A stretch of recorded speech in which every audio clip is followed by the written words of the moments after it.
कहो ना कहो ये आँखें बोलती हैं ओ सनम। So hello guys, welcome again to my YouTube channel. आज हम लोग करने वाले हैं part 4 of research aptitude paper 1 UGC NET. हमने लास्ट वीडियो में देखा था क्वांटिटेटिव रिसर्च और क्वालिटेटिव रिसर्च के बीच में डिफरेंस। आज हम लोग का जो टॉपिक है वो है action research. Here we go. एक मिनट।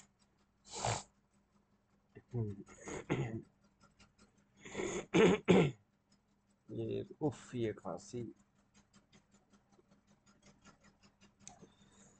आज हम लोग करने वाले हैं एक्शन रिसर्च। तो ये है क्या? Action research is basically learning by doing. The term action research was coined by Kurt Lewin. Kurt Lewin के द्वारा एक्शन रिसर्च से वर्ड का व्यवहार पहली बार किया गया था 1940s में। इसका मतलब होता है लर्निंग बाय डूइंग। करके कोई चीज़ को सीखना। फॉर एग्जांपल अभी ये जो मैं वीडियो बना रहा हूँ, ये मैं क्या कर रहा हूँ, एक्शन ले रहा हूँ ना इस पर। ये नोट्स मैंने पहले पढ़ा, फिर उसको नोट्स बनाया, अपने हैंड रिटन नोट्स बनाए। अब मैं उसको वापस से रिवाइज कर रहा हूँ, पढ़ रहा हूँ। यही तो है लर्निंग बाय डूइंग। ठीक है, कुछ करके सीखना, एक्शन लेके सीखना। ठीक है, फीचर्स क्या है? पहला कि situational and problem solving perspective है इसका। Problem solving perspective situation to situation vary करता है।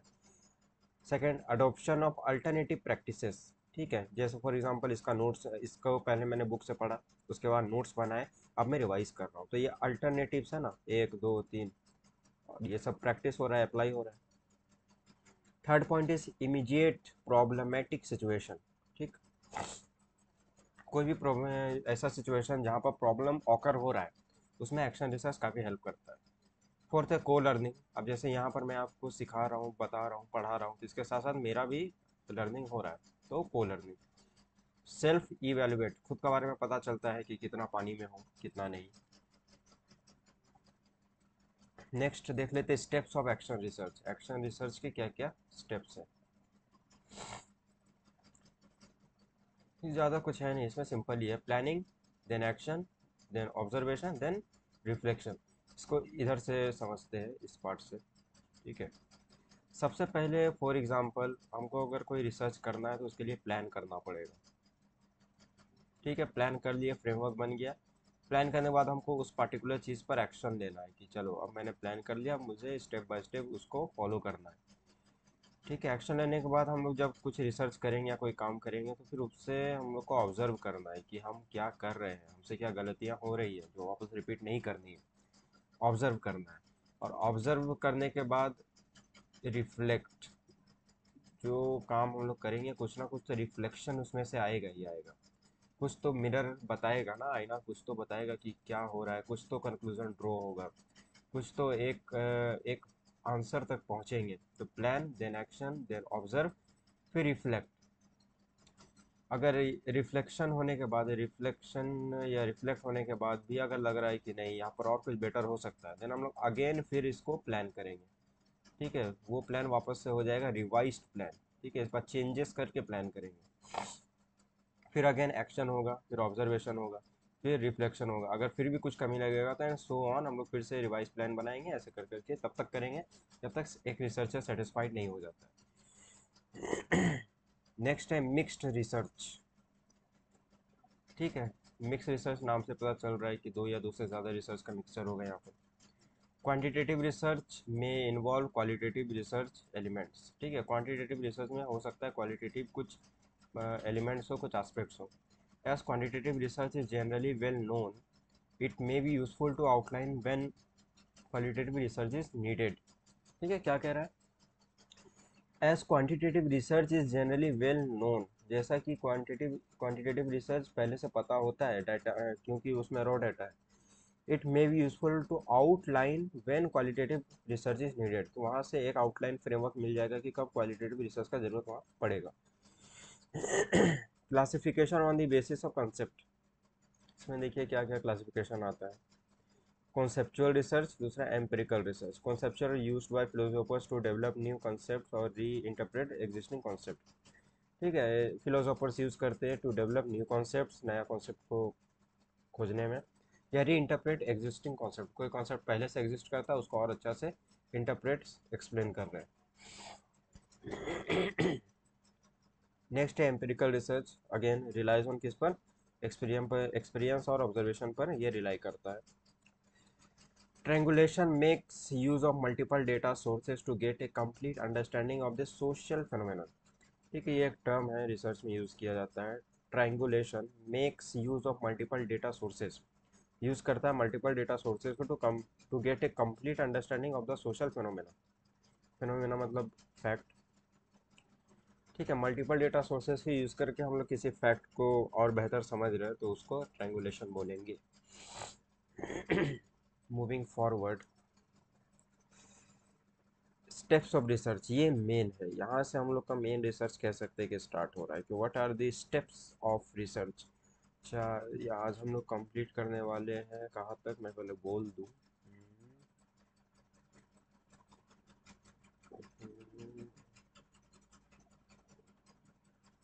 ये हम लोग यहाँ तक करेंगे, वेरिएबल तक करेंगे। ठीक है,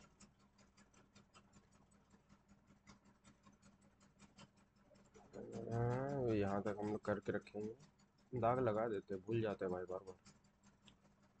लाइक सब्सक्राइब कर देना भाई, 8-10 व्यू तो आ ही रहा है फिर भी। सब एग्जाम के टाइम पर देखेगा, हमको मालूम है। तो स्टेप्स ऑफ रिसर्च, ये बहुत अमेजिंग चीज़ है ये। कहाँ गया steps of research. Research process में सारा स्टेप्स आ जाता है, आइए समझते हैं एक एक करके। पहला स्टेप है formulation of research problem. Research करने के लिए एक प्रॉब्लम तो चाहिए पहले कि किस पर रिसर्च करना है, तो पहले फॉर्मुलेट करना पड़ेगा, बनाना पड़ेगा, फ्रेमवर्क डिजाइन करना पड़ेगा regarding research problem. Step 2 is preparing research design. ठीक है, प्रॉब्लम मिल गया, अब उसको डिजाइन करेंगे, एक रास्ता रोड मैप बनाएंगे कि कैसे कैसे ये रिसर्च होने वाला है, that is called research design. Our third step is data collection instruments development, not data collection। यहाँ डेटा कलेक्शन का बात नहीं हो रहा है, डेटा कलेक्ट करने के लिए कौन कौन सा इंस्ट्रूमेंट चाहिए। इंस्ट्रूमेंट कहने का मतलब है टूल्स, टूल्स चाहिए। हो सकता है वो सॉफ्टवेयर हो सकता है, क्वेश्चनियर हो सकता है। ठीक है, तो इंस्ट्रूमेंट्स का बात कर रहे हैं यहाँ पर, कौन कौन सा इंस्ट्रूमेंट चाहिए डेटा कलेक्ट करने के लिए। फोर्थ स्टेप में है सिलेक्टिंग सैंपल्स, सैंपल्स सिलेक्ट करना है, कैसे करना है, कहाँ से करना है। ठीक है, फिफ्थ स्टेप है राइटिंग है रिसर्च प्रपोजल। ठीक है, रिसर्च प्रपोजल क्या है उसको हम लोग आगे पढ़ेंगे, लेकिन उसको लिखना पड़ता है, बनाना पड़ता है। स्टेप नंबर 6 है कलेक्टिंग डेटा, यहाँ पर आ जाता है फिर डेटा कलेक्शन वाला पार्ट।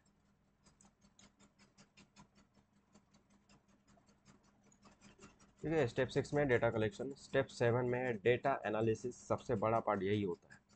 ठीक है, वास्ट पार्ट बोल सकते हैं इसको, सबसे ज़्यादा मादा यही खराब होता है, data analysis. And step 8 writing a research report, कि हमने आखिर उखाड़ा क्या ये रिसर्च करके, उसके बारे में लिखना। अब डिटेल्स में हम लोग इन स्टेप्स को देखते हैं, ये एक बस ऊपर ओवरऑल व्यू था कि स्टेप्स में कौन कौन से, सॉरी रिसर्च में कौन कौन से स्टेप्स आते हैं रिसर्च प्रोसेस में इन डिटेल्स। इसमें कोई और कलर कैसा लगेगा, let me try blue, red कर करके हो गया, ठीक ही लग रहा है। चलिए इन डिटेल्स देखते हैं हम लोग। सबसे पहला स्टेप है हम लोग का formulation of A research problem. ठीक है, रिसर्च प्रॉब्लम का फॉर्मुलेशन, उसको हम लोग खोज रहे, बना रहे, आइडेंटिफाई कर रहे हैं। अब रिसर्च प्रॉब्लम को फॉर्मुलेट करने में भी कुछ स्टेप्स आते हैं। ठीक है, following steps are required to formulate a research problem. क्या क्या है वो स्टेप्स। फर्स्ट स्टेप है identifying a broad area of interest. सबसे पहले रिसर्चर को या जो पर्सन रिसर्च करना चाह रहा है उसको एक ब्रॉड एरिया ऑफ इंटरेस्ट, कहीं पर से उसको इंटरेस्ट होना चाहिए। ठीक है, फॉर एग्जांपल हमको देखना है कि ओटीटी का इम्पैक्ट क्या है बॉलीवुड मूवीज़ के ऊपर। तो ये एक इंटरेस्ट है मेरा, मूवीज़ में थोड़ा इंटरेस्ट है तो हम इस पर रिसर्च करेंगे, तो ब्रॉड एरिया ऑफ इंटरेस्ट पहचानना पड़ेगा। सेकंड स्टेप है dividing broad areas into sub areas. ठीक है, ब्रॉड कहने का मतलब होता है overall idea, not in too much detail. अब जैसे यहाँ पर मेरा जो O T T Bollywood movies है ये सब आ जाता है एंटरटेनमेंट का कैटेगरी में।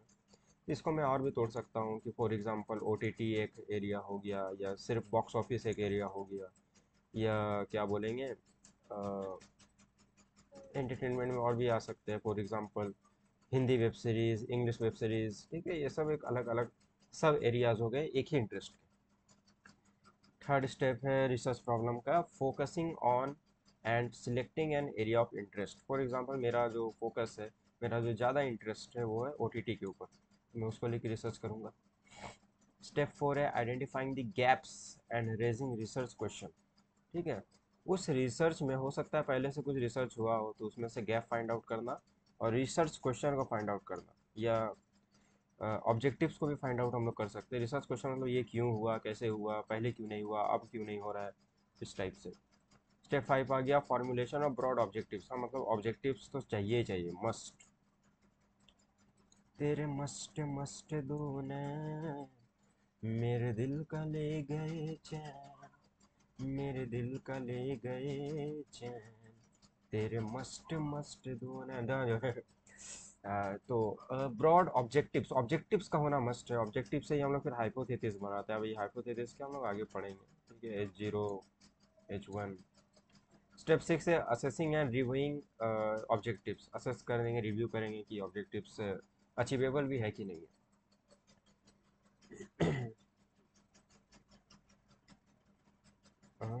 रिसर्च प्रॉब्लम में पहला ये स्टेप्स हो गया। दूसरा फिर हम लोग पढ़ते हैं रिगार्डिंग लिटरेचर रिव्यू, एक्सटेंसिव, एक minute, extensive literature review. Literature review क्या है? लिटरेचर रिव्यू होता है फॉर एग्जांपल कोई रिसर्च टॉपिक है, ठीक है, जिस पर मैं रिसर्च करने जा रहा हूँ, लेकिन उससे पहले उस टॉपिक के ऊपर रिसर्च हो गया। हम लोगों ने पहले जाना था कि रिसर्च शुरू होता है एक प्रॉब्लम के साथ, एंड होता है एक प्रॉब्लम के साथ। ठीक, तो उसके लिए पहले पढ़ना तो पड़ेगा कि उस पर क्या रिसर्च हुआ है। तो जब हम लोग किसी रिसर्च टॉपिक, रिसर्च करने के लिए कोई टॉपिक चूज़ कर रहे हैं, तो उस टॉपिक से रिलेटेड जब हम लोग स्टडी करते हैं तब उसको लिटरेचर रिव्यू कहा जाता है।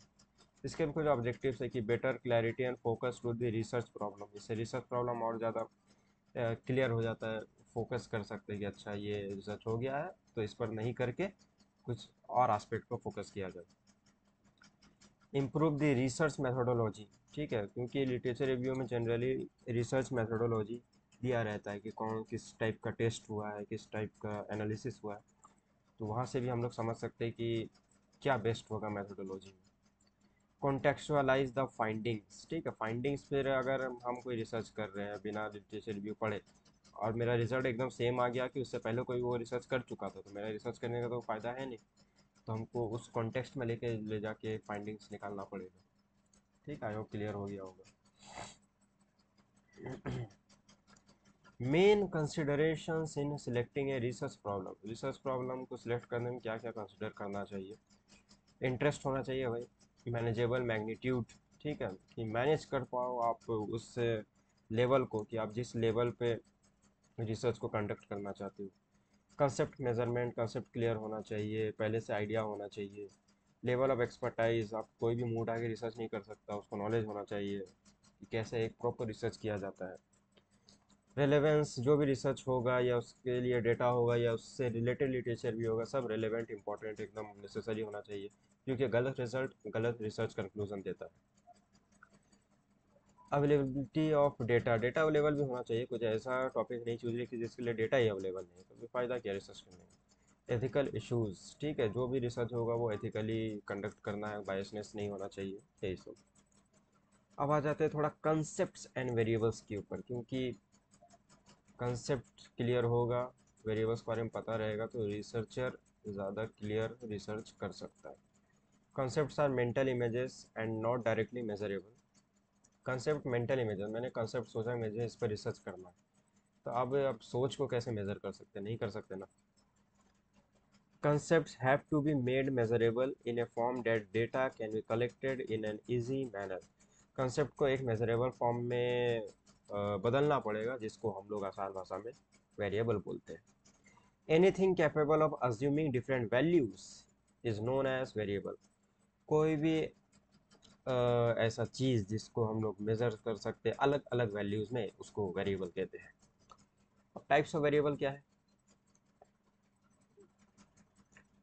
Independent, dependent. इंडिपेंडेंट वेरिएबल क्या है? They become the cause of another variable. ठीक है, मतलब इंडिपेंडेंट वेरिएबल एक ऐसा वेरिएबल है जो कारण होता है किसी भी अलग वेरिएबल का। ठीक है, could be manipulated by the researcher. इसको हम लोग चेंज कर सकते हैं, रिप्लेस कर सकते हैं। ठीक है, तो इसको मतलब छेड़ सकते हैं, रिसर्चर इसको छेड़ सकता है। Also known as manipulated, experimental और ट्रीटमेंट वेरिएबल भी, ये सब नाम से भी ये जाना जाता है, लेकिन मोस्टली फेमस है इंडिपेंडेंट वेरिएबल। सेकेंड है डिपेंडेंट वेरिएबल। हम इसका एग्जांपल भी लिखे हैं भाई, एग्जांपल से भी बता देंगे dependent. So dependent variable also called as outcome or response variable. It changes as a result of change made on the independent variable. It is also known as outcome और response variable के नाम से भी जाना जाता है। Changes as a result changes made on the independent variable. Independent variable का असर पड़ता है dependent variable के ऊपर, और it cannot be manipulated, इसको कोई रिसर्चर छेड़ नहीं सकता। For example, impact of dividend policy on stock price. यहाँ पर डिविडेंड पॉलिसी है इंडिपेंडेंट वेरिएबल्स। अब इसमें क्या हो सकता है इंडिपेंडेंट में? Return on equity, profit after tax, retention ratio, dividend yield, तो ये सब मेरा इंडिपेंडेंट वेरिएबल है। इधर स्टॉक प्राइस डिपेंडेंट वेरिएबल है। ठीक है, फॉर एग्जांपल मार्केट प्राइस पर शेयर। तो इम्पैक्ट देख रहे हैं डिविडेंड पॉलिसी का किसके ऊपर? स्टॉक प्राइस के ऊपर। तो जिसका इम्पैक्ट देख रहे हैं स्टॉक प्राइस का, तो ये हम लोग मैनिपुलेट नहीं कर सकते। डिविडेंड पॉलिसी में ये जो return, R O E, PAT, R R D Y, ये सब था, ये सब को हम लोग चेंज भी कर सकते हैं। हो सकता है ऑपरेटिंग प्रॉफिट रेशियो यूज़ कर ले, नेट प्रॉफिट रेशियो यूज़ कर ले, तो it could be change but it can't dividend variable. तो आज का हमारा लास्ट टॉपिक है अदर टाइप्स ऑफ वेरिएबल्स।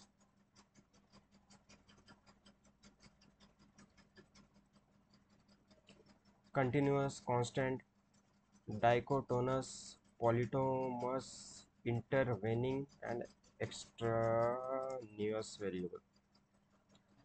फटाक से इसको ख़त्म करते हैं। कंटिन्यूस वेरिएबल बोलने का मतलब variable that can take any value within a range. ठीक है, कोई भी वैल्यू, फॉर एग्जांपल 2 हो सकता है, वो 2.3 हो सकता है, सेंटीमीटर, इंचेस, केजी। ठीक है, किसी में भी कोई भी वैल्यू एक्सेप्ट कर लेगा। कांस्टेंट वेरिएबल, ठीक है, ओनली वन वैल्यू, सिर्फ एक वैल्यू। फॉर एग्जांपल फ्लावर है तो फ्लावर, ट्री है तो ट्री, मैन है तो मैन, गर्ल है तो गर्ल। डाइकोटोमस वेरिएबल कैसा कैसा नाम है? दो कैटेगरी वाला वेरिएबल। जैसे एक कैटेगरी में है जेंडर, तो जेंडर में आ गया मेल और फीमेल। ठीक। Polytomous variable, more than two categories. ठीक है, जैसे स्टूडेंट्स परफॉर्मेंस, तो वो हो सकता है below average, average, above average, तो मोर देन टू कैटेगरीज।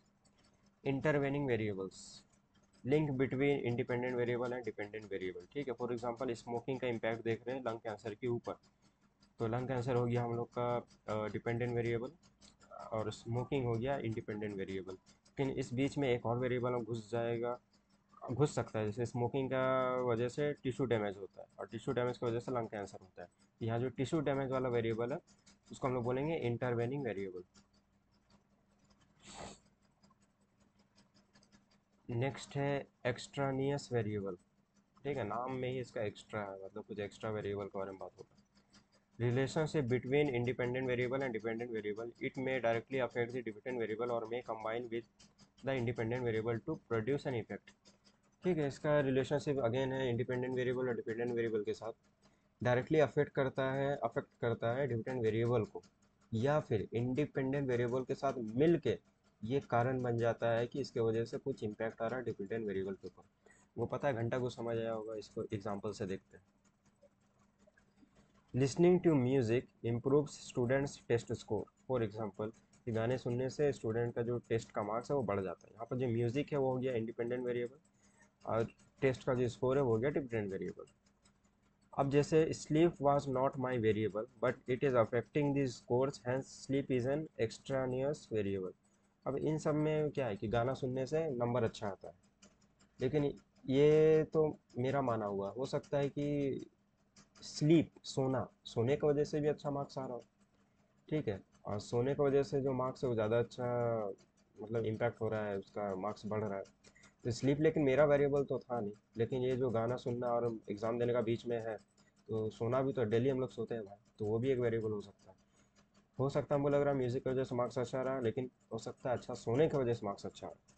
यहाँ पर जो स्लीप आ गया, एक नया वेरिएबल आ गया, उसे इसी को हम लोग बोल रहे हैं एक्स्ट्रानियस वेरिएबल।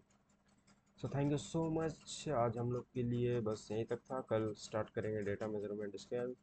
लाइक सब्सक्राइब कर देना, कमेंट कर देना, थैंक यू सो मच।